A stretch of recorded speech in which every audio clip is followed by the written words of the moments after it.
Ladies and gentlemen, let's get started with plenary number 3. Please take your seats. I see some people still coming in. Please take your seats. Preferably come towards the front. We still have a lot of seats available in the front. Great. So welcome to today's plenary session number 3 on approaches for health promoting hospitals and health services to improve health equity. This session highlights innovative strategies to address health disparities, featuring insight from prestigious speakers, Dr. Gary Bloch, Dr. Mitsuhiko Funakoshi, and Professor Kang-Hawk Lee. Our speakers will explore impactful practices from Canada, Japan, and Singapore, illustrating how tailored support, social prescribing, and equity-focused care can empower vulnerable populations, bridge care gaps, and foster healthy communities. Please join us in welcoming these pioneering voices in health promotion and social equity.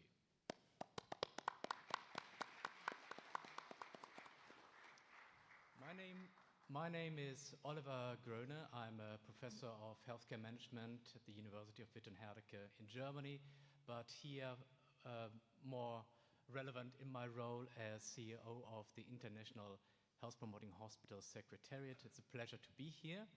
And with me today is Professor Yuko Takeda. Yuko, please introduce yourself. Good afternoon. I'm Yuko Takeda.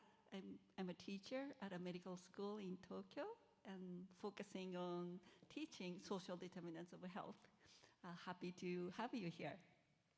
Thank you.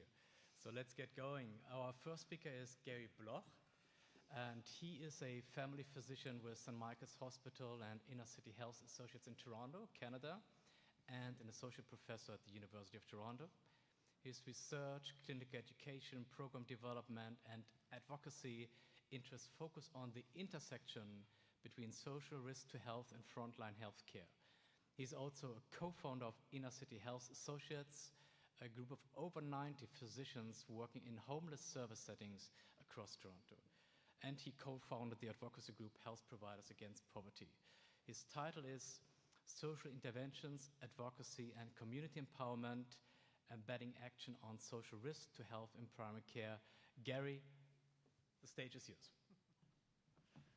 Great, thank you so much. Good, okay. And I'm going to put a timer on because I've promised to stay on time.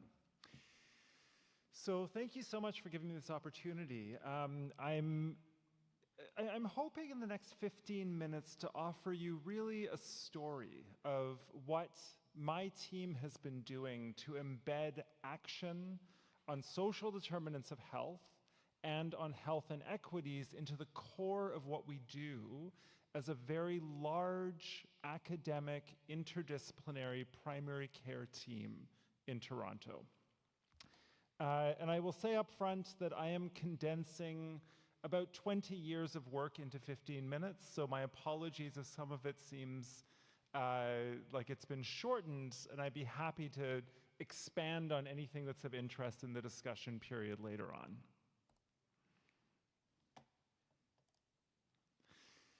I always like starting with this quote from the famous, some say one of the fathers of public health and of pathology, Rudolf Virchow, who over 150 years ago said this, that if medicine is to fulfill her great task, then she must enter the political and social life.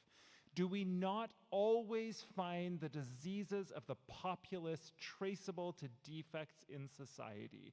And I like putting this up to remind myself that the work that I am doing is not new work. This is work that goes back at least a century and a half, and probably much more than that, in our thinking about how to provide health care. And what I'm talking about today is action again on the social determinants of health. And I won't spend a lot of time on this, but I like this graphic. This is a graphic produced by a colleague of mine, a family physician, Dr. Nanki Rai, who represents the social determinants of health as the branches of a tree. And you can see the common social determinants there, things like income and housing and other commonly expressed determinants of health. And the fruit of the tree are the health conditions that are affected by those determinants. But what is important about this tree is that it has roots. And those roots are the deeper structural forces in society that really determine who is most impacted by those social determinants of health. And I put this up because it helps you to understand my thinking and the thinking of my team as we've gone about designing programs to impact these social and what are often called structural determinants of health. Now, a few years ago, I conducted a review of what primary care teams in high-income countries were doing about the social determinants of health. And I don't have time to go through the whole review today, but I'll tell you the kinds of buckets of action that came out of that review were really able to be condensed down into these 4 areas. So social data collection, interventions targeting individuals, interventions targeting communities, and what we often call, or what I call, equity-oriented practice change. And I'm going to offer you examples of interventions in all of these areas through what my team has done, but also a reminder that all of this needs to be underlain by us as health professionals with a constant effort to advocate for social change in the structural issues that determine the health of the people that we work with. So my team, this is a representation of the strategic plan of my health team, which is called the St. Michael's Hospital Academic Family Health Team. I won't go through all of this, but what I want to point out here is that equity and action on social issues is built into the core of our understanding of who we are as a team. You'll see there in your top left that our vision is to be global leaders in the teaching, study, and practice of equity-driven primary healthcare and advocacy. And you'll also notice that at the center of this plan is the voice of patients, families, and the communities that we work with. Our team is large for a primary health team. We have over 200 staff, we have over 80 physicians, we have many dozens of learners who come through, and we serve over 50,000 rostered patients through 5 clinics based in the downtown east part of Toronto. And as I mentioned, we've been doing social determinants and equity-focused work for a long time, so much so that we actually produced a booklet on this, which you're welcome to download. It was produced about 5 years ago. We'll update it in the next year or so. But this talks about our story in developing a team that focuses on equity and social determinants of health. So, to give you a taste of the kind of programs we've developed, we started out really looking at the branches of the tree, so those traditional social determinants of health. And we developed a series of programs that address those determinants directly. So I mentioned social data collection. Well, we collect health equity-focused data from all of our patients. We have specialists on our team, full-time specialists who deal only with income security. We have a project called our Health Justice Project, in which we embed lawyers in our team to work on the myriad legal issues facing our lowest income patients. We have a literacy-focused program called Reach Out and Read that works to identify and provide resources to children to try and prevent early childhood literacy issues. And we've also done a lot of work to deal with the roots of the tree. And to point out some specific programs on that front, we've done significant work on anti-racism, and in our context in Toronto, that means dealing first with anti-Black racism and anti-Indigenous racism. So we've been doing that work for about 5 years, and a lot of that is kind of inward-focused work, trying to understand how racism impacts the care we provide to our patients. We've done a lot of work on what we call decolonization and providing culturally safe spaces for Indigenous patients, which in Canada, Indigenous people have hugely disparate health outcomes compared to the rest of the population, and the medical and healthcare systems have been intimately involved in the colonial project since it began, so we have to do work to undo that. We're now doing work focused on ableism, so meaning creating accessible spaces for people with disabilities of all types, and again, recognizing the ways in which our health clinics and our health structures are biased towards people who are not disabled. And finally, we've done a lot of work to support our team to carry out advocacy. And advocacy meaning supporting our providers to take what they are seeing on the front lines of care, the social issues that our patients face, and translate that up into work to try and change social policy and social structures. And we do that for our individual providers, and we also, as an entire health team, have built advocacy projects that we all work on together based on priority issues that we identify as a team. So that was kind of our first phase of work. It's a lot of work. I said it was boiling down 20 years of work into 15 minutes, so I managed to do 15 years in about 8 minutes. But I wanted to spend the rest of my time talking about what we are building next. And this comes out of a lot of reflection after years of doing the social determinants and equity-focused work that I just outlined for you. And about 3 or 4 years ago, we started looking at that and saying, what are we missing in that work? And I'm going to tell you that what we came out with was really 4 different areas that we felt we needed to focus in on with our next set of programs. So truly bringing a population health focus into our work, embedding real community partnership, community leadership, and even community empowerment into the structure of our programs, going even deeper into transforming the culture of our health team so that people really sort of felt action on health equity was built into the core of how they see themselves as health providers, and finally, continuing our work on system transformation to change the structures that underlie the health inequities that we're dealing with. And so from this, we developed something called our SEED program, which stands for Support, Equity, Engagement, and Dignity for Seniors. So this is what some people call a social prescribing program for older adults. And Professor Kang-Hook Lee in a moment is going to describe social prescribing in more detail. But for us, this is more than social prescribing. This is really the next phase in all of our work, focused on social determinants and health inequities. So let me tell you how we built in those 4 areas that I mentioned earlier. So first of all, a population health focus. So what we did was we did our best to draw out of publicly available data, government databases, to try and understand to the best of our ability what was going on with the population that we serve. Now, I'm sorry I don't have a pointer, but I'll tell you that this is a map of the Greater Toronto area.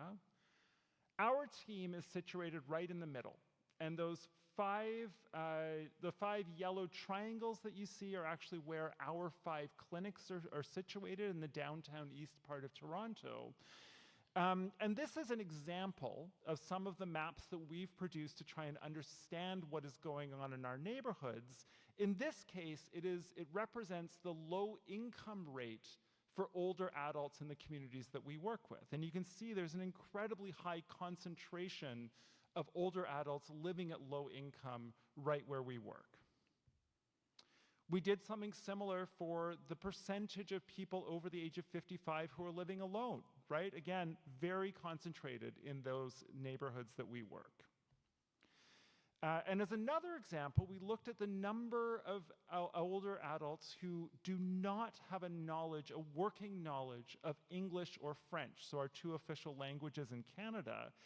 And you can see that it's not the highest concentration in the city, but there are certain neighborhoods in the area that we work that have very high concentrations. So this is an example of how we started to design a program that's speaking directly to the needs of the neighborhoods that we work with.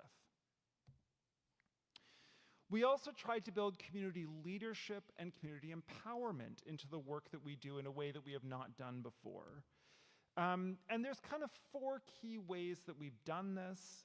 Resource transfer, really truly bringing leadership of community members into the core of the structure of our program, working to find ways to actually build community amongst our patient and target population, and finally building partnerships with community agencies. So it's 2 very small examples of what is a very big body of work for us.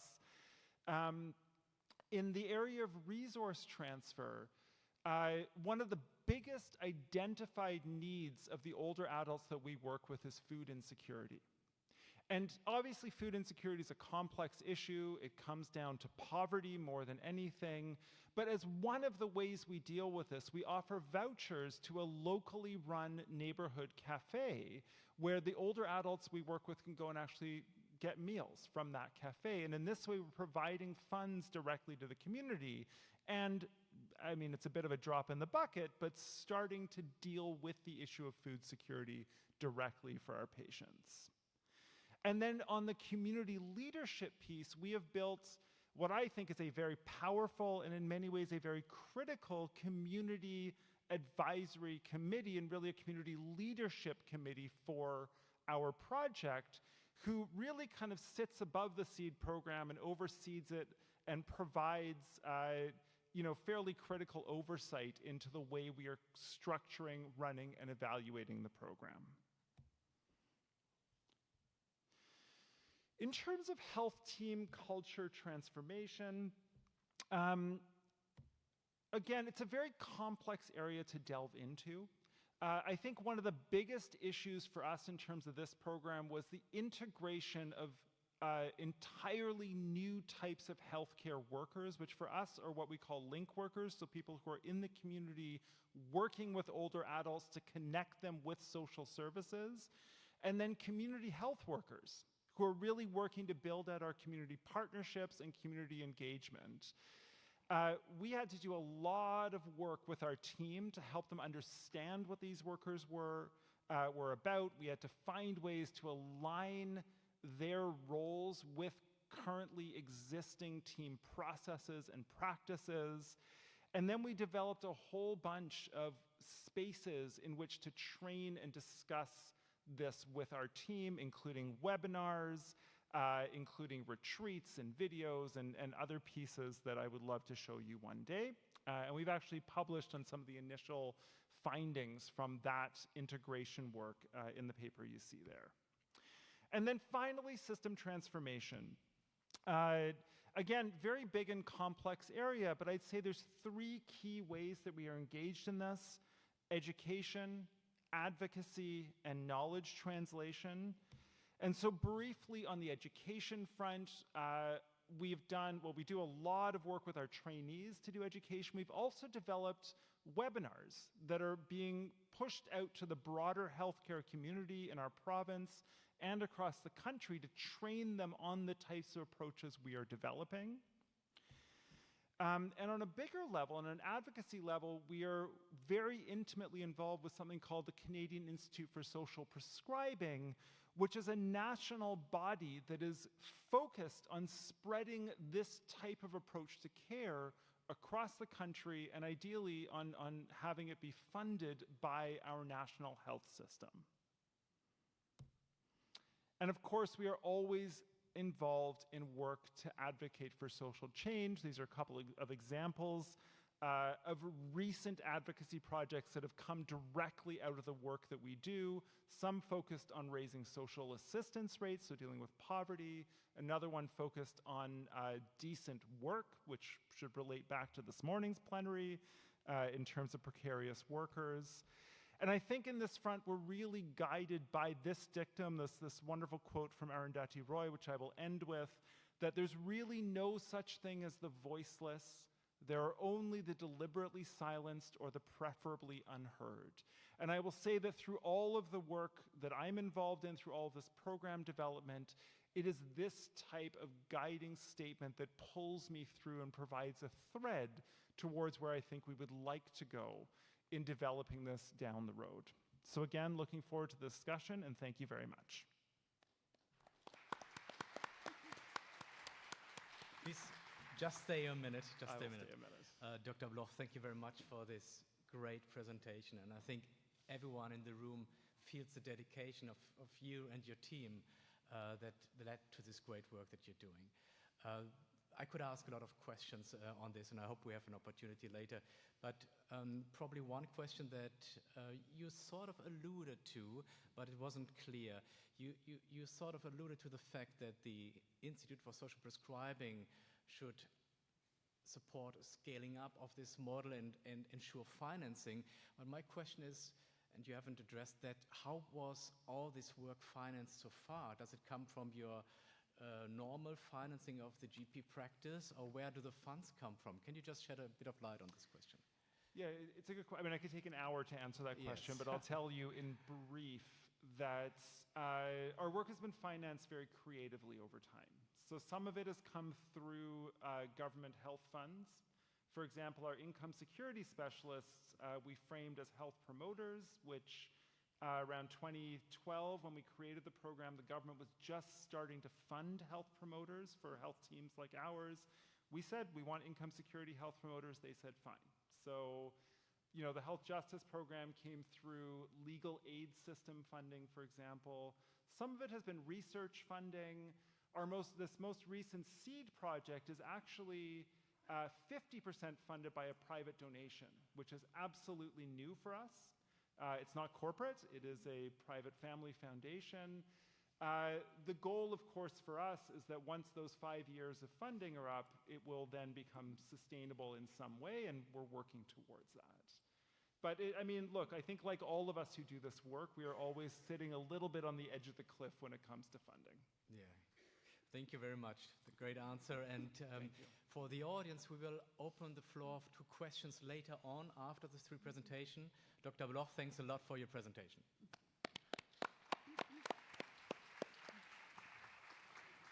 So now it is my honor to call the second speaker, Dr. Mitsuhiko Funakoshi.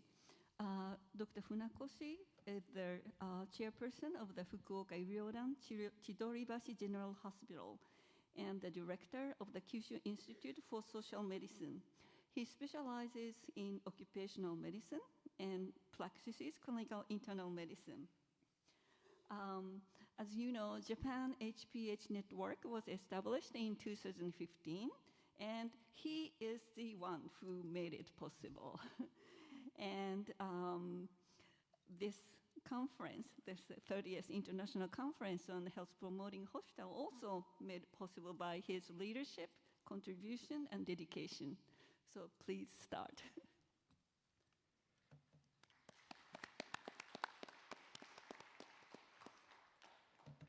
Thank you for the kind introduction. I'm Mitsuhiko Funakoshi from the Japan HPH Network. I'd like to express my gratitude to Chairperson Professor Takeda and Professor Grant for giving me the opportunity to speak as a plenary speaker today. In my presentation, I'll talk about experiences with fair medical practice for patients based on the activities of the Japan HPH Network under the title you see here. Here's an overview of today's content. Japan has a rich history of hospitals actively promoting health. I'd like to take this opportunity to share some of that history with our international audience.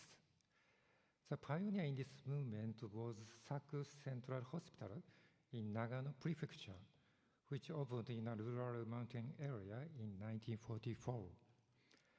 Led by Dr. Wakatsuki, the staff focused on improving the health and living conditions of local farmers by actively reaching out to the community. This outreach laid the foundation for many hospitals in Japan to engage in health promotion activities. Next, I'd like to,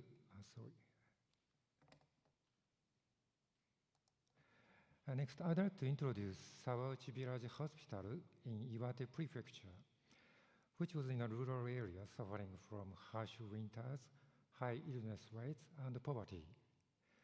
The village was the first in Japan to have a zero infant mortality rate in 1962. This was achieved through initiatives like providing free medical care for infants and community health visits. This was recognized as an important health for all policy and influenced later health policies in Japan. Lastly, Min-Iren is a collective of healthcare providers that offer fair and equal medical care. It was founded in cooperation with local residents and medical staff, working with 3.7 million people to promote health in the community. These pioneering efforts are the foundation of Japan's current HPH activities. This slide shows an international comparison of Gini coefficient from 2021. Japan used to be considered a fairly equal society. However, with the advancement of neoliberal policies, Japan now has one of the highest levels of inequality among OECD countries. This has led to a greater need to address health inequities in our day-to-day medical care.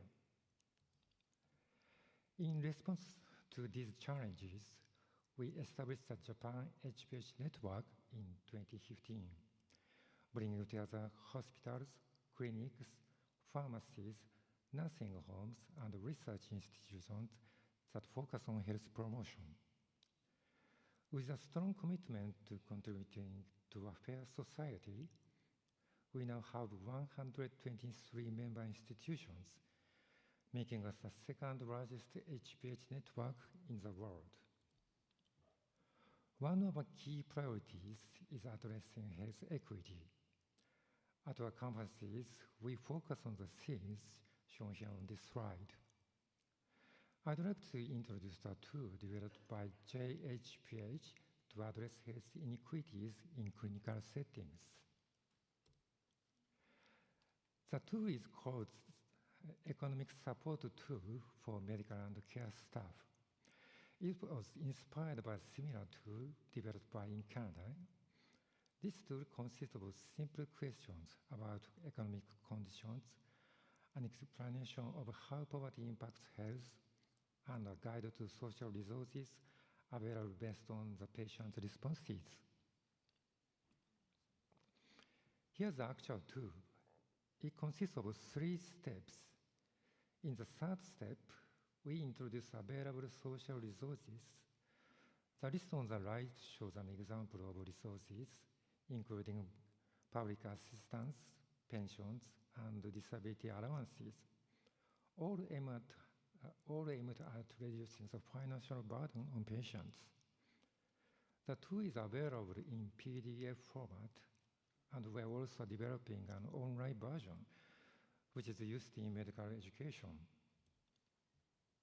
Let me show an example of how this tool was used to provide support. One of our home visit patients, who was bedridden and receiving public assistance, was at risk of heat stroke in the summer because she was using an air conditioner to save on the electricity costs. After asking about her financial situation, we found that she was using the air conditioner due to financial concerns. We helped her apply for a disability allowance, and she was able to receive additional public assistance to cover the cost. By using this tool, even doctors with limited experience can provide support to financially struggling patients. Now, I'd like to introduce some specific examples of addressing health inequities at hospitals within the HPH network. The first example is Chidoribashi General Hospital, where I work. It's located in Fukuoka, a city with 1.6 million residents in Western Japan. Our hospital is in a low-income area, and we've made efforts for many years to provide fair medical care and promote health equity. We categorize our hospital's efforts into 3 levels: micro-level efforts to support individual patients, meso-level efforts to support residents, and macro-level efforts to address societal issues. First, I'd like to talk about micro-level activities. In Japan, patients are required to pay 10 to 30% of their medical costs, depending on their age and income. For low-income patients, these out-of-pocket costs can be a significant barrier to receiving care. Research by Okubane shows that people living below the poverty line are more likely to skip regular medical visits. To address this, our hospital has developed its own program to waive or reduce medical costs for patients facing financial difficulties. This is called the Free and Low-Cost Medical Care Program, FLCMC program. While not all hospitals offer this program, our hospitals use it to support the treatment of over 4,000 patients. Here's a typical case where we used the FLCMC program. A 70-year-old man with diabetes and hypertension was struggling with gambling debts and overdue insurance premiums. He had no cash left from his pension to cover medical costs and had stopped coming to his appointments. A concerned friend brought him to our hospital, and we enrolled him in the FLCMC program since he didn't qualify for public assistance. Thanks to the program, he was able to resume treatment for his hypertension. For patients who can't come to the hospital, we also conduct outreach visits as part of a volunteer program called Ikimastai to check on socially vulnerable patients. For example, when elderly patients who live alone miss their regular appointments, we visit their homes to ensure they are safe and provide necessary support. One case involved an elderly cancer patient who stopped coming to the hospital because he couldn't afford medical costs. Through an outreach visit, we enrolled him in the FLCMC program, allowing him to continue his chemotherapy treatment. Besides economic challenges, we address other issues related to health equity, such as support of foreign residents. For example, we've created educational materials in Vietnamese to help pregnant women navigate childbirth and childcare in Japan. We also strive to create a welcoming environment for sexual minorities, with staff being trained as allies. In addition to individual patient support, we have established a system to monitor the fairness of the healthcare we provide and to continuously improve. This slide shows how we measure the implementation of social determinant of health, SDH, in our interviews and use the results to ensure that we are providing equitable care. Let me show the actual results from these efforts. At our hospital, we use a tool called the HPH Evaluation Intervention Sheet to assess patients' lifestyle and SDH. As you can see, the 2 key SDH indicators are economic difficulties and social isolation.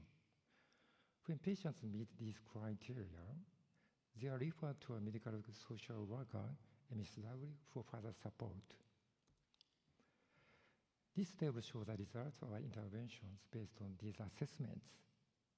we were able to interview 93% of hospitalized patients about their financial difficulties, with 60% found to be struggling economically.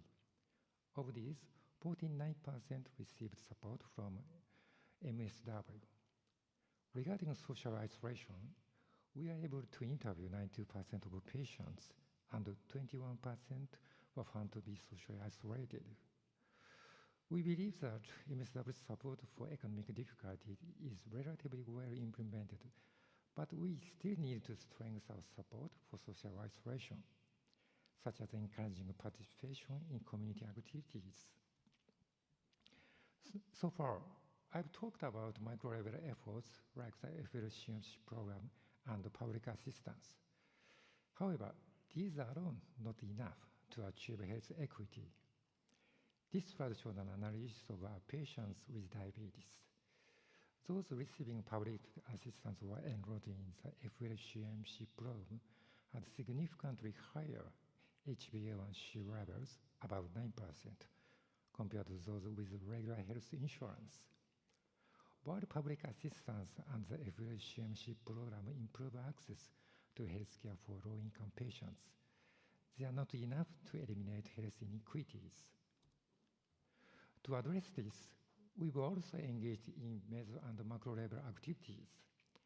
The left of the shows a community health promotion group called Tomonokai, which works with a hospital to provide health education and recreational activities. This has been very effective in preventing social isolation among the elderly. The top right photo shows a food distribution event where we work with local labor unions and Tomonokai to provide food to those in need. The bottom right photo shows a public awareness campaign where we call for an increase in social welfare spending to counteract the effects of neoliberal policies in Japan.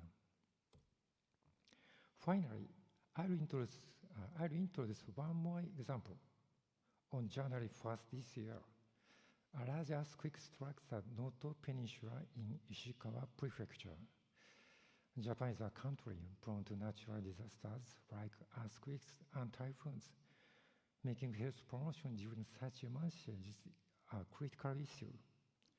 People in vulnerable situations are especially at risk of health problems during disasters, so it's important to focus on health equity during disaster response efforts.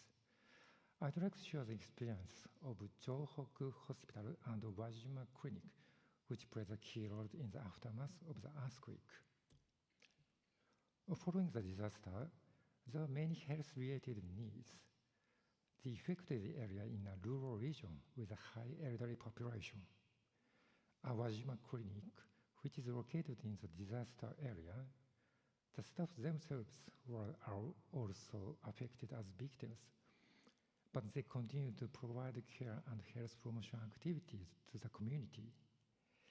They carried out health support activities for the elderly in the evacuation shelters and visited the homes of those at risk of isolation to provide medical support, consultation services, and general care. Through these efforts, even during a disaster, we are able to protect people's rights through health promotion activities. The conclusions are as follows. Thank you very much for your attention.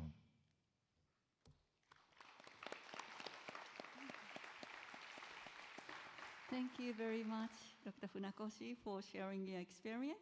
Good practice in Japan from micro levels to meso and macro levels. Just for clarification, I think I asked one question. So in the history part, you stated that the Saku General Hospital worked with local residents, and organization Miniren was established through collaboration between local residents and medical professionals. And so that's Chidoribashi Hospital. So you work with the community. Could you tell us how do you do that? I mean, how can you encourage the community to work with you? You know, it is very important. All we know that it's often difficult because there is some authority gradient. So could you give us some tips? コミュニティと一緒に働くコツみたいなものを教えていただきたい。I'll talk in Japanese from this.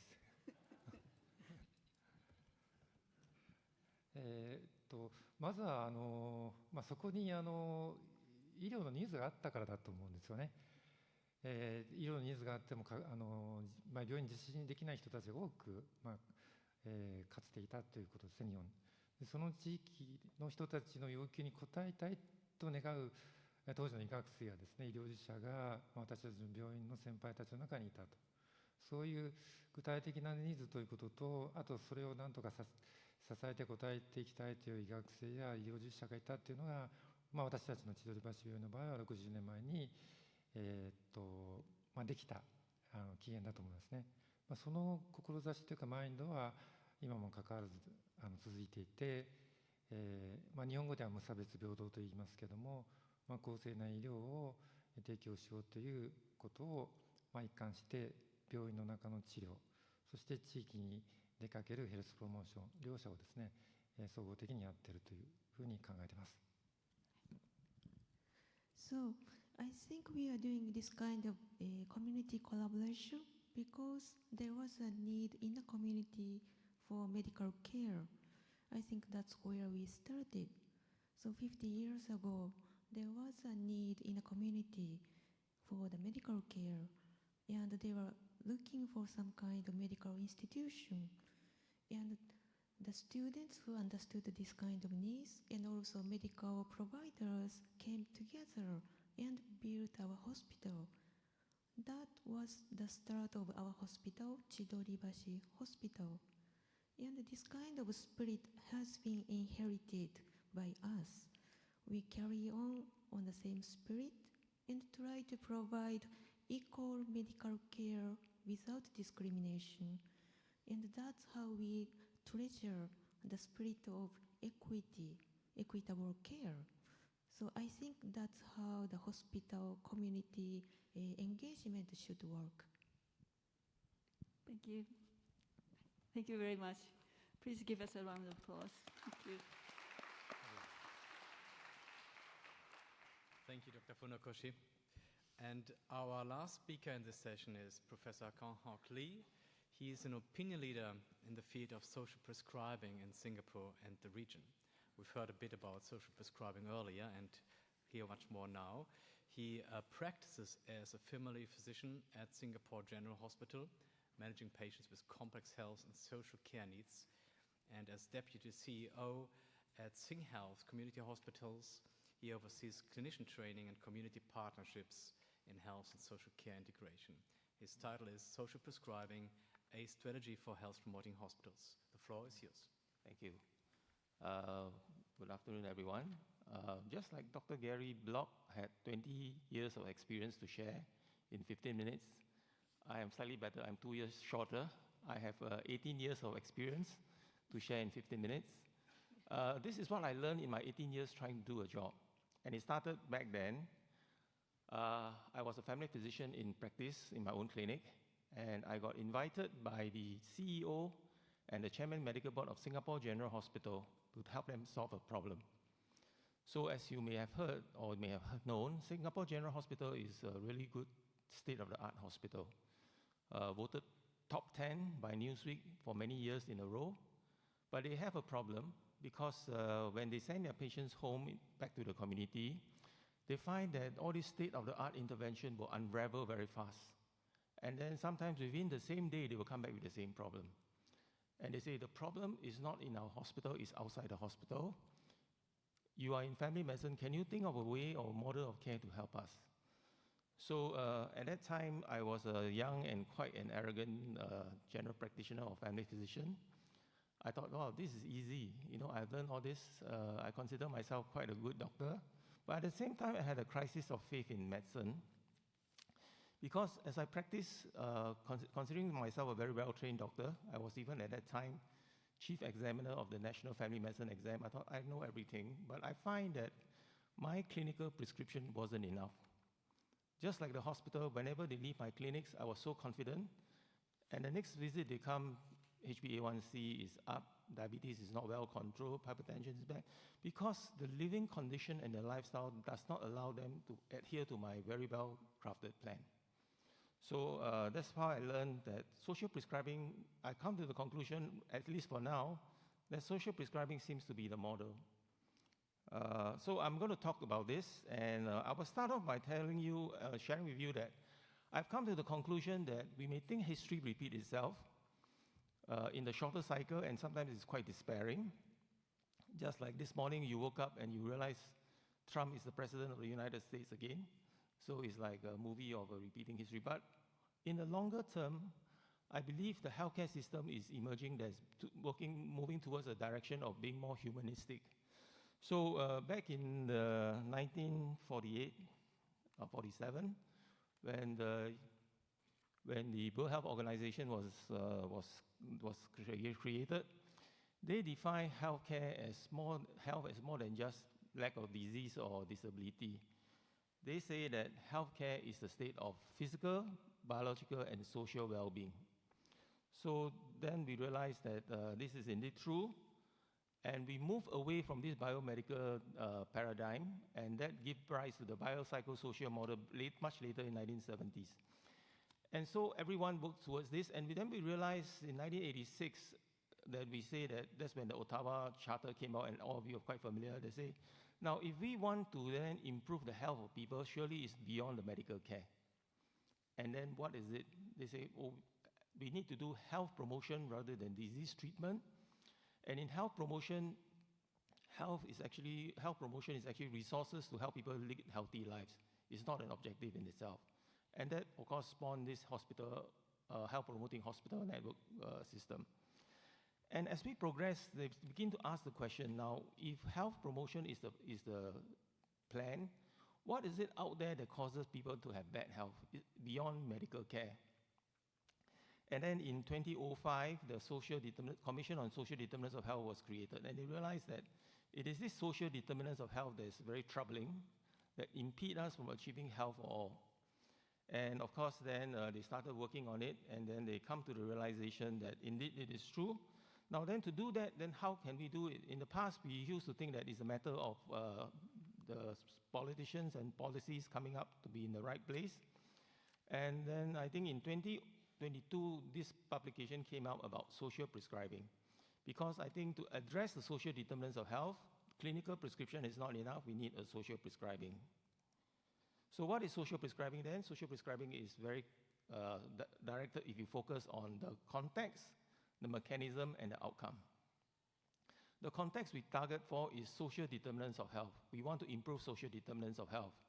How do we do it? It's not in the hospitals alone, in collaboration with the community. So we need to connect people, patients, to the community to improve what? Improve not their health or disease to be disease-free, but to improve their well-being. So context is social determinants of health, mechanism is connecting them to the community, and the outcome is well-being. That's the target. So then it becomes very clear. And then we also know that if you connect people to the community, that means the community needs to be developed to be able to help people living in their homes. So it comes with it, this concept of community development to support people for their health. And then we tell all our healthcare workers, your clinical prescription is good, but it's not enough. There's a missing piece, and that's social prescription. So do consider that this social prescription cannot be fulfilled by you or your hospital, but do connect them to the community that will provide and fulfill this social prescription. So a complete care plan requires both the clinical and the social prescription. And this could be many kinds of activities, information, services, and these are delivered into a community for them to build the community links.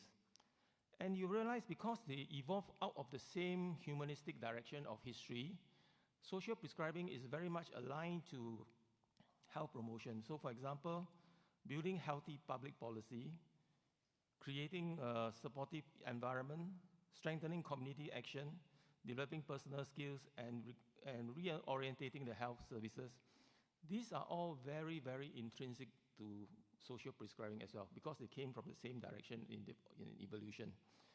And then now, so about social determinants of health is that this is a framework created by the Commission of Social Determinants of Health of the WHO. And they analyze it further. They say it started off with structures. Structures that are developed, that are determined by policies, macro and sometimes meso policies, that created this kind of inequality in the system in terms of access to well-paying jobs, income, and then this translates to intermediate structures, intermediate determinants that are the living conditions and the way they actually lead their lives on a day-to-day basis. And you can see that healthcare is actually a sideshow to the side, right?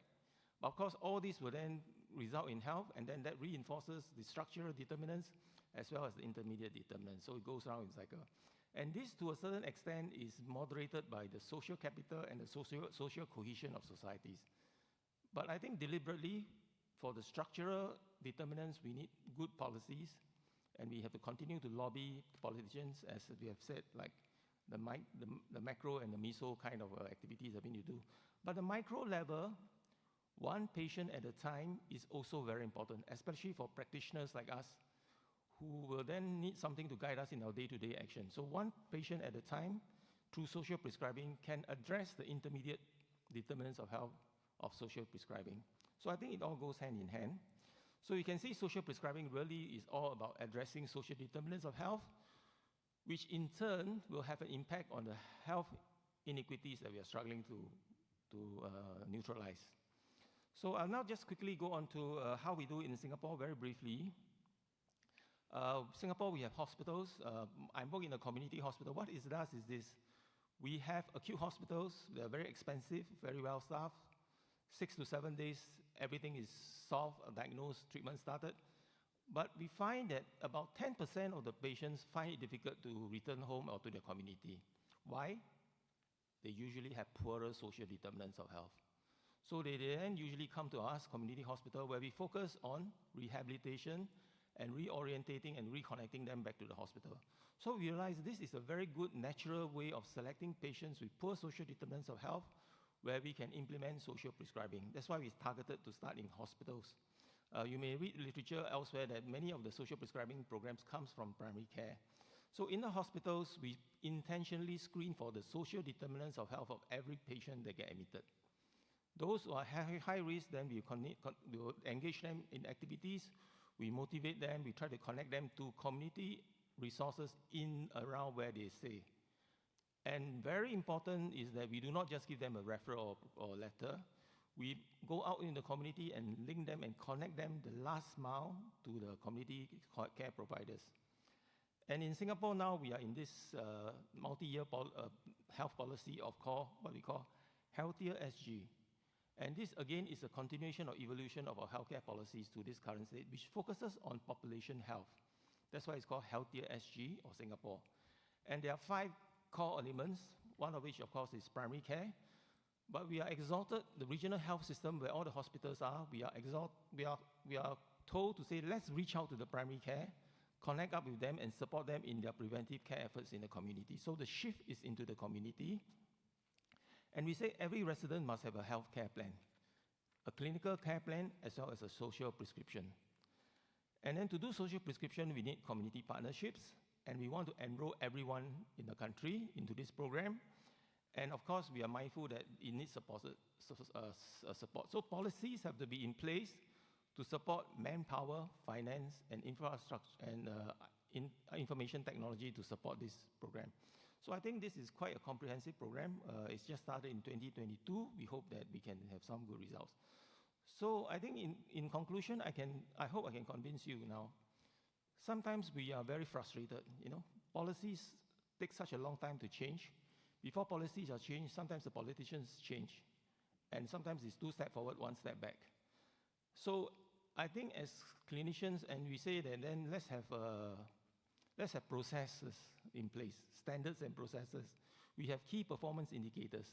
And people on the ground sometimes feel, again, frustrated. Sometimes it appears to us that we are chasing numbers rather than remembering what we are trying to achieve. So people can get easily burned out and sometimes even be a bit cynical. So I think what we need really is a kind of a strategy and a map, both for the hospital as well as for the staff on the ground. So my learning so far is that if we incorporate social prescribing as a model of care in our hospital, then very naturally we will gravitate towards fulfilling the 5 standards that the HPH have enunciated. And I think this is a more practical approach rather than to remind people, please lobby your government and then, okay, then try to meet all these KPIs that we have set for you.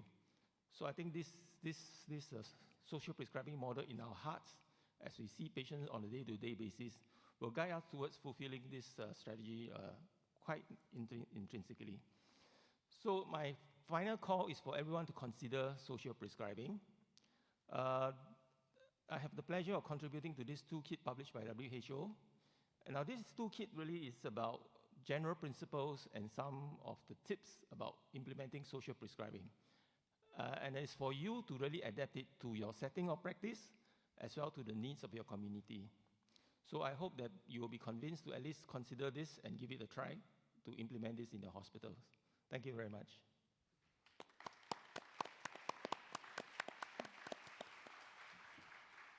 Thank you very much, Dr. Lee, for an excellent presentation. Before we open the plenary discussion, one question to you.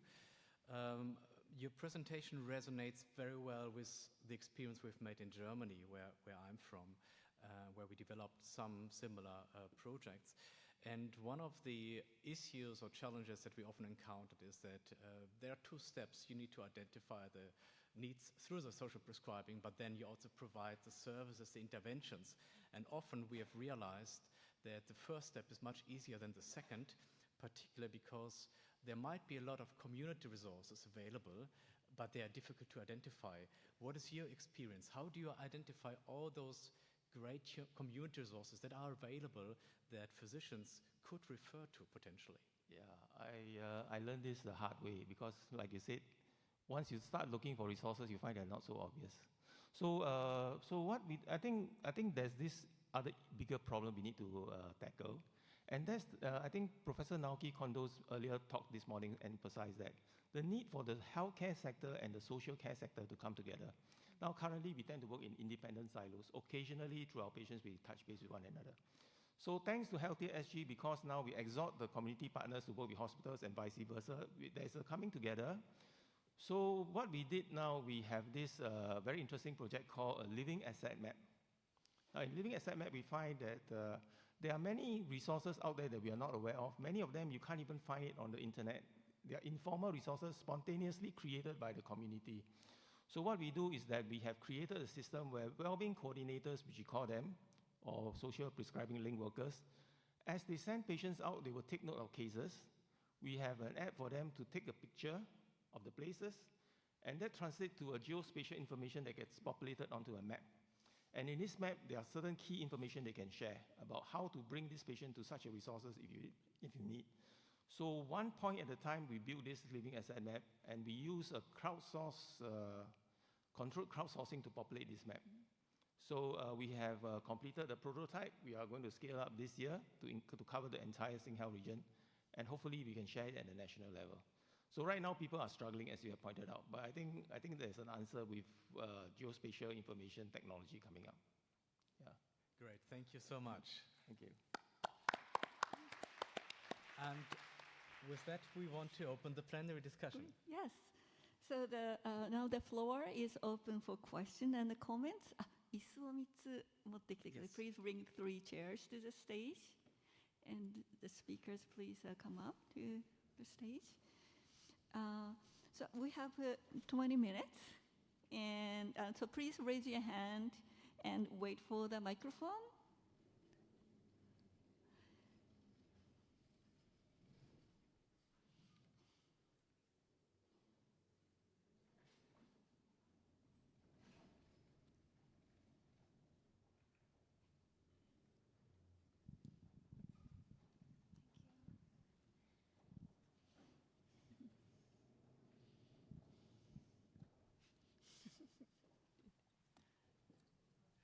While we're waiting, you can already think about your questions to the panelists. I think I have one. Oh, yeah. Very good. Shall I start? Yes, so please state your name and affiliation before asking your question. Okay, hi, my name is Lucy Morhaim, and I want to add my background is in architecture, and my question is related to that also. So thank you all of the presenters for this interesting talks. And my question is especially to the first presenter and the last presenter, because there were some notes about how the built environment and the setting needs to support the goals you were talking about. Like how the clinics are not always designed in an inclusive manner to consider all different kind of user needs, and how we need to think about the community settings to improve the social prescription goals. I'm wondering whether you are working with architects and planners to improve settings in that manner. Thank you. So in Singapore, we have a Ministry of National Development, largely responsible for urban planning. We have so again, ministries also tend to work in silos, but thankfully they are also coming to be aware of this. So now we have an inter-ministerial committee on such kind of work, where the ministers come together and they'll think of how to solve the problem. And like you rightly pointed out, the built environment is very much a part of social determinants of health, especially when the population ages and the resources they need, and we need to enable them to live in more compact spaces. And an environment that supports social determinants of health has to be intentional. We are talking about therapeutic gardens, spaces, parks for exercises, supporting easy commute between different parts of the community. So the two ministries of health and national development are coming together, focusing on how to build the urban environment to support the healthier SG, which leads to a healthier population health. So I think they are also aware of it and they're working on it, yeah. Yeah, and it's a really interesting question. I will say that for our latest work, we consider our office to be the community. So actually our current social health workers are not working out of our health clinics directly. They work with our team very intimately, but they are completely based in the community. And we've been trying to understand what that means from a health perspective. And we actually, I supervised a couple of students last year from a university called the Ontario College of Art and Design. They were health design students.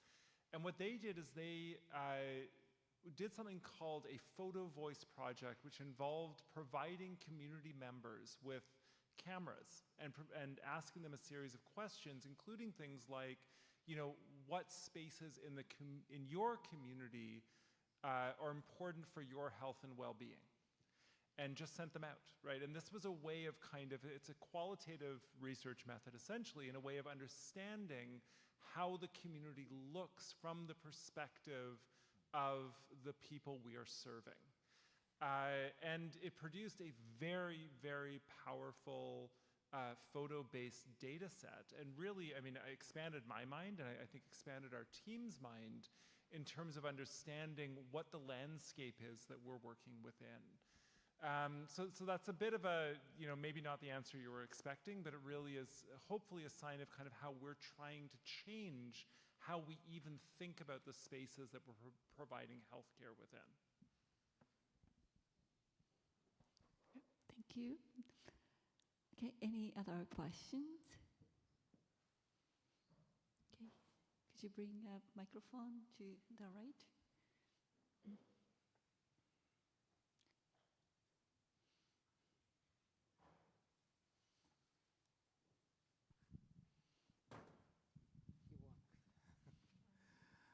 Well, thank you very much for this beautiful presentation. I'm Ralph Harlid from Sweden. And I appreciate all the good work you're doing, and I think many in the audience are doing more or less, not the same, but trying as best as they can. Still, the gap is widening, and it seems to me that we are working very reactively. We are reforming the healthcare that we produce or that we deliver to meet the needs of the vulnerable. Do you have any reflections on how we will actually close the gap? And is that even something that the healthcare system is in charge of?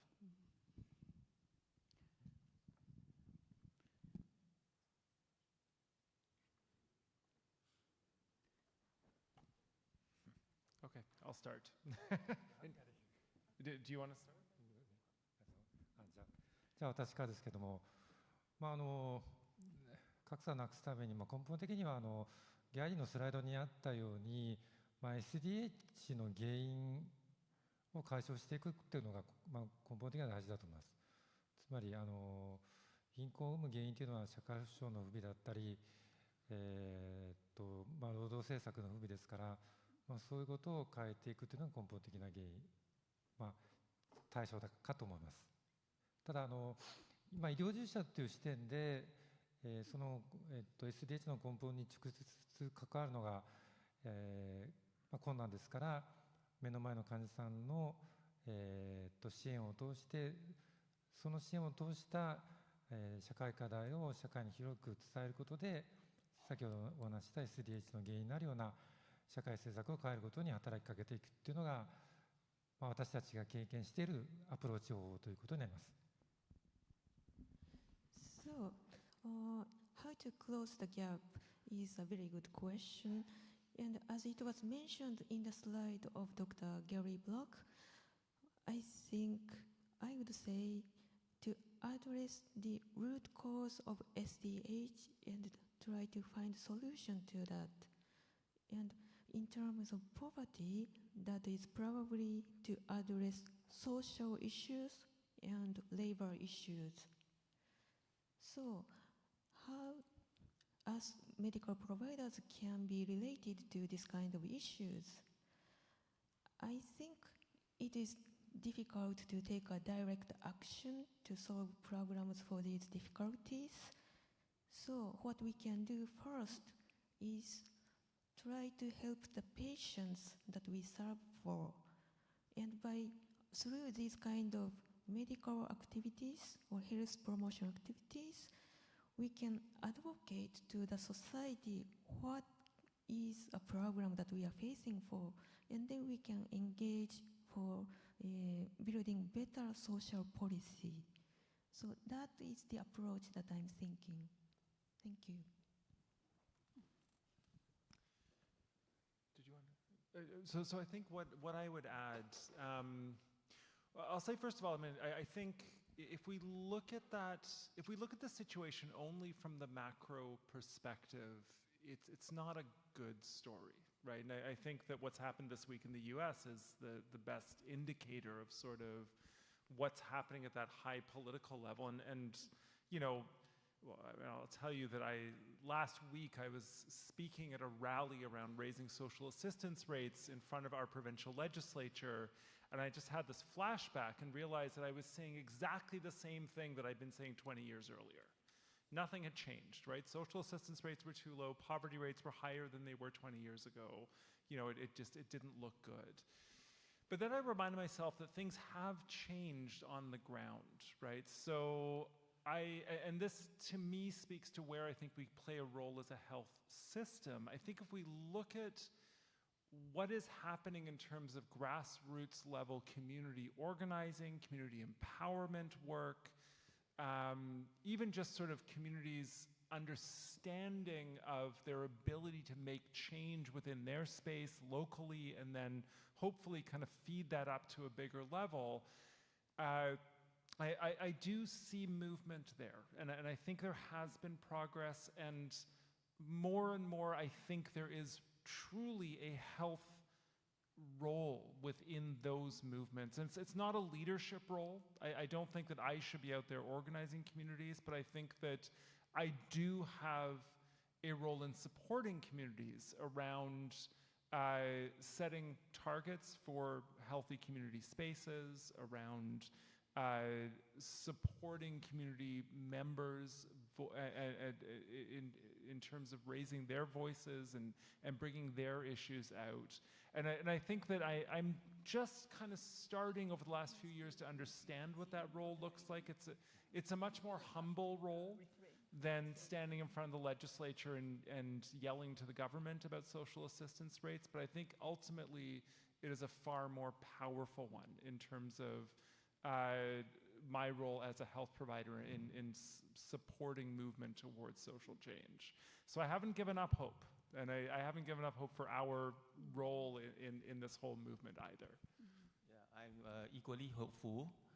I have the privilege of hosting a fireside chat with Sir Michael Marmot when he visited Singapore in 2022. His view is that we are not closing the gap fast enough. We are supposed to do it in one generation, but I think we are behind time. And he also, I think he published a paper called 10 Years After Closing the Gap. Where are we so far? And I think in some areas, the gaps have actually widened, which is, he was very disappointed. And I heard him at a conference in social prescribing, I think just this year, earlier this year. He said after the COVID, things actually got much worse. And especially when the economy starts to go down, the gaps become wider.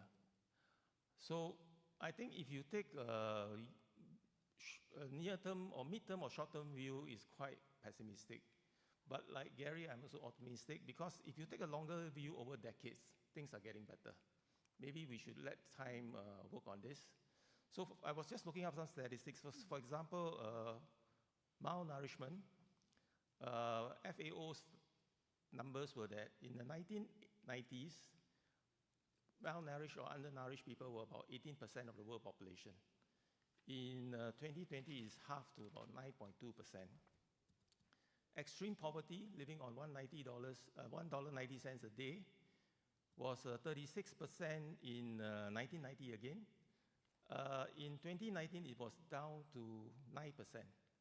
And literacy rate is going up. And now we have hospitals trying to move into the community. We are talking about social prescribing. It's becoming a world movement. So I think there are grounds for hope, although we should not be complacent. Things could get very bad if we are not working hard on this effort. Yeah, thanks. Thank you. Yeah, situations are frustrating, but there are ways that we can move way forward. Thank you. Any questions, other questions?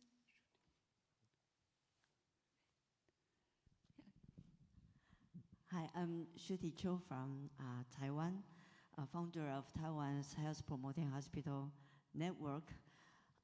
Regarding Ralph's comments, actually that's the topic for Plenary 5, which is addressing improving health equity beyond hospitals.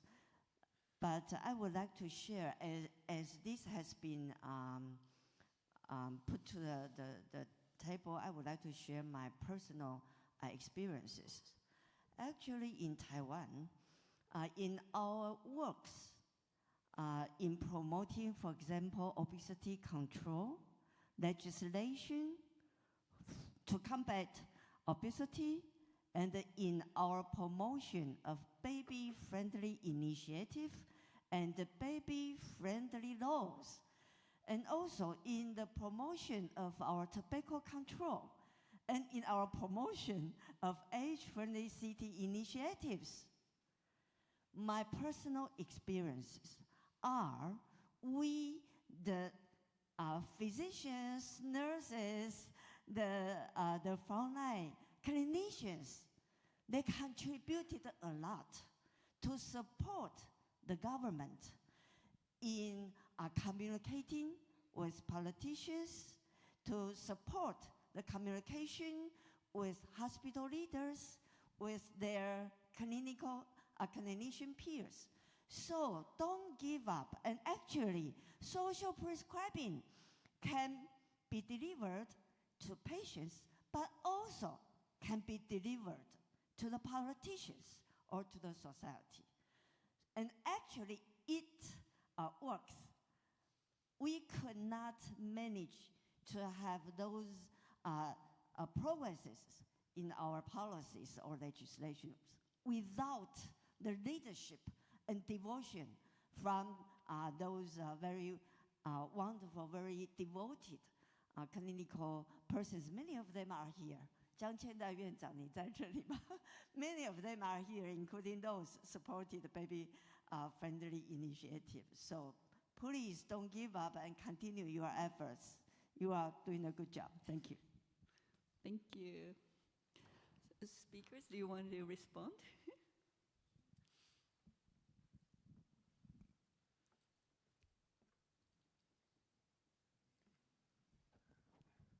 I'm not sure I have anything to add. I mean, other than I really appreciate your comments and the examples from the ground. And I think, as was said earlier, I mean, the people in the room here are doing this work, right? I mean, I don't pretend to be offering stories that are novel. I hopefully offer stories that resonate with very much what's going on the ground, happening on the ground for all of you. So thank you. Thank you. So I hope we will have more discussion at Plenary 5, won't we? Okay, any other questions from the floor? There?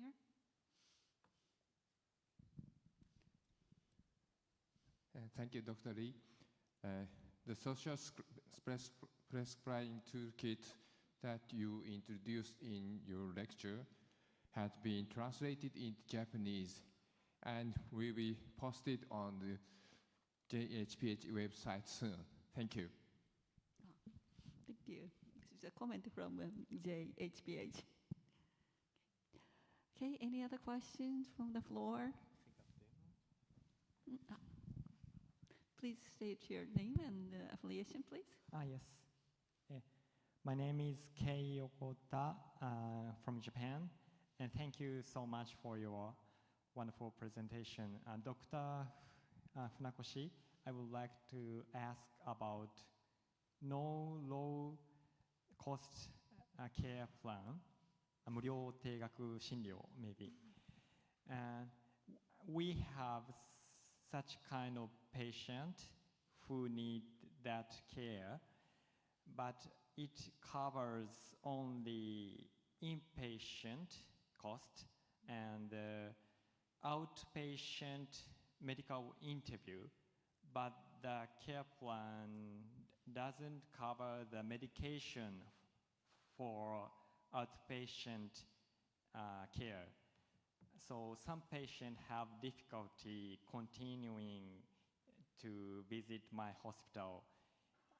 Is there any good idea or plan you are trying with such patients? ちょっと外来のお金が薬剤費がカバーされないので、ちょっと困っている患者さんがいまして、先生のところで何かいい方法ありましたら教えていただけますでしょうか。質問ありがとうございました。いい答えがあったら教えてほしいですね、私の方もですね。お話があったように、医療費、入院や外来の治療費はこのプログラムで定額または無料になるんですけど、薬局の費が出ないというのは本当に問題なんですよね。で、結果的に例えば、外来で処方箋を患者さんに出しても、高額のためにその薬をもらわないという患者さんがやっぱり少なくないと思いますね。で、私たちの病院では、薬局とも協力して、徴収しないというような対応を交互にすることはあるというふうには聞いています。ただ、それだけでは問題解決しませんので、先ほどのお話にあるように、現実の来ている問題を社会に訴えて、薬局の方でもこういったプログラムが利用できるようになって、多くの人が必要な治療が受けれる、そんなシステムに、皆さんと一緒に力を合わせて変えていきたいなと思っています。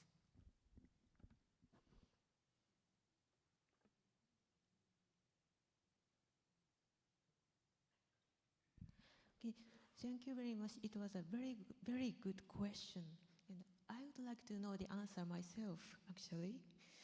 So it's true that this free or low-cost medical health care services is only available for inpatients and outpatients examination. And a prescription for the drugs is not covered. So in our hospital, we try not to refuse these kind of patients and try to support their drug cost too. However, not only for the individual, that is only an effort by individual medical institute. So that's where it will be important that we go to the society and advocate for the need of this kind of social assistance. In that way, maybe we can have more help society for these kind of people as a system? Thank you. Thank you. Okay, I think I can take one more question or final comments from the audience. This is your last chance. No? Here. So thank you for the speeches. My name is Nicholas. I'm a year 5 medical student in NUS. So my question goes out to all speakers. I think in many societies worldwide, increasingly the population is aging, and many times these are the more vulnerable groups that the health care system has to help to better support. So in the HPH context, I'm wondering what are the challenges that you think might face in terms of health promotion within an aging society, particularly in Singapore as well as Japan? And how do you think health promotion might change 10, 20 years from now? Thank you.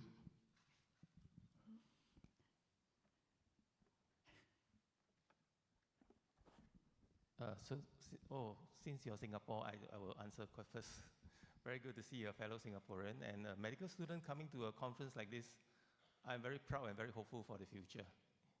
And maybe one day you'll become one of the leaders of our healthcare system as well. So I think the greatest danger is the tendency to regress.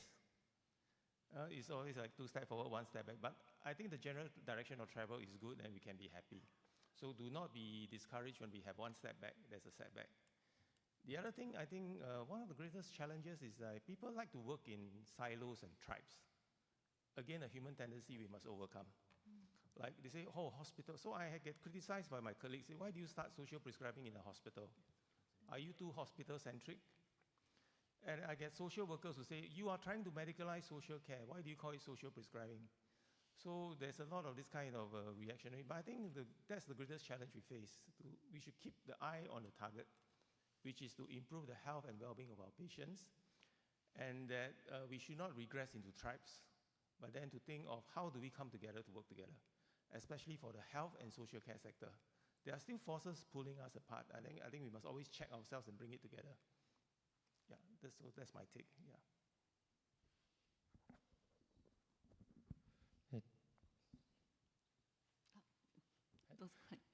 日本はですね、本当に超高齢社会で日々、診療の中で、高齢者の問題と対面しています。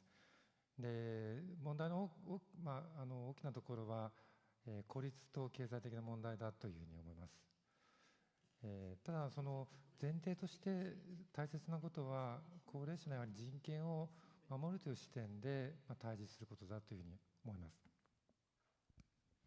So, Japan is a super aging society, and I face this kind of aging patients on daily basis. So what I think is very significant is to not forget the human right of these patients, to respect them. それでその人らしい高齢を過ごしてほしい。そのために経済的な問題があれば、紹介したような無料や定額で利用できる社会資源を利用するということと、あと孤立に関しては地域のいろいろなコミュニティ活動とつないでいって一人ぼっちの高齢者を作らない、そういう努力をすることがヘルスプロモーションの視点で大切かなというふうに思っています。So, we may be very busy, but we should take time to listen to their stories and understand what it is that they need. And if they have some financial difficulties, we should think about linking them to social assistance or community assistance. I think that is the role of HPH and what we can do to promote their health. I mean, I think it was very well said. So maybe I will just to build off of that slightly, I will say that we are very well trained, certainly as physicians and maybe as health providers in general, to see illness, right? And I think that it's very easy to approach older people coming into our offices through the lens of the higher concentration of kind of traditional medical illnesses that present, right? And we're very good at doing that as healthcare providers. I think the challenge we face, and this is what we have all been speaking to today, is in offering complex understandings, complex formulations of people's health issues from a broad, holistic perspective, and in understanding the complex intersectionalities that people's lives represent. And I think this is something that, as we're recognizing the social complexities of our societies in general, of all the intersectional identities that people hold, we also need to see that those same complex identities exist in older people as well. And figure out how we are going to deal with that complexity of identity in our care for older people when that is not something that we have traditionally been trained into. I think that is true for the medical care and the health care of all populations. I think it is even more challenging in dealing with the healthcare of people who are older. But I think it's something that we should all take to heart and hopefully move forward with as a challenge that we should hopefully enjoy.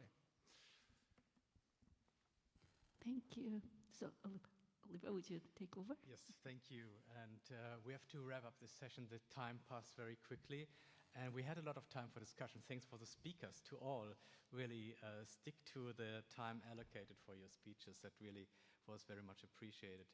I think as we conclude this session, it's clear that embedding social interventions in healthcare is really critical to drive equity and resilience. Also for me, although we did discuss slightly questions about medication cost and financing, it's clear that a lot of the solutions are not really expensive. It's really the imagination and the dedication of those who work in the system that really make it happen, that can make a big difference to the patients. Before we close, I want to give one last opportunity to share one sentence, your take-away message from our speakers to the audience. What is your one sentence take-away message you want to give our audience? Please, we start with Dr. Lee. My one sentence would be, we will need a social prescription to complement every clinical prescription. So then we will be biopsychosocial in our approach. Perfect. Thank you. Dr. Funakoshi?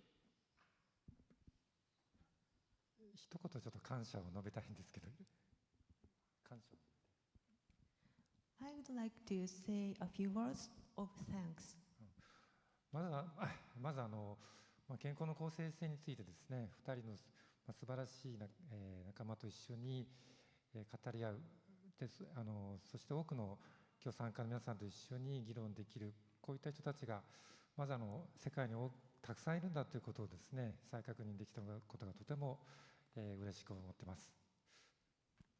So I would like to thank the wonderful two presentators to begin with, and also all the audience for participating in this plenary. I think it's been a very inspiring exchange of opinions. それと最後に、お伝えしたいことはですね、私としては、この、イクイティ、公正性という問題は医療と別問題ではないということですね。つまり、医療をですね、私たち日々追求してますけども、医療の要素には誰もが必要な医療を必要な時にアクセスして十分な治療ができるという公正さが確保して初めていい医療ということが言える。つまり、今日議論した公正性はいい医療のためにも必須な視点だということを最後に皆さんにお伝えしたいと思います。And as a takeaway message from me, that would be equity means an access to healthcare for all, because it's not, equity is not separate from healthcare. When everyone, all people can access to healthcare when they need, that means equity. So that's what, and then we can, the healthcare setting will be established and we can provide healthcare. I think that is equity. And I think what I will say is that to me, equity-oriented care is always about outcomes. It is never about the care we are delivering. It is about how well our care actually results in better health for the people we are serving. And I think my challenge that I'm taking for myself is that we need to look at those outcomes not just at individual levels, but at a community level, which is a whole other level of understanding. But if we really want to achieve movement in terms of social structures and health equity, we have to look at community level outcomes alongside individual level outcomes. So that's what's playing in my mind at the end of this session. Thank you very much for those closing messages and for the insights shared. And I think it was a very productive session. Thanks to all the speakers. Thank you to the audience. I hope you can take some of these messages home and implement them in your own setting. Thank you very much.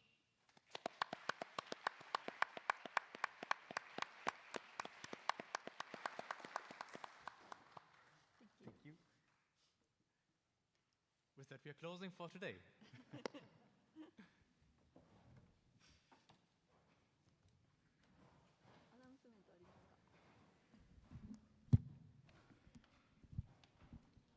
カンファレンスディナーは19時30分から、リーガロイヤルホテルで行われます。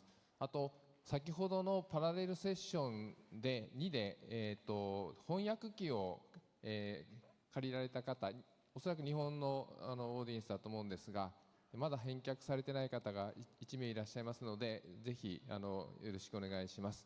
以上です。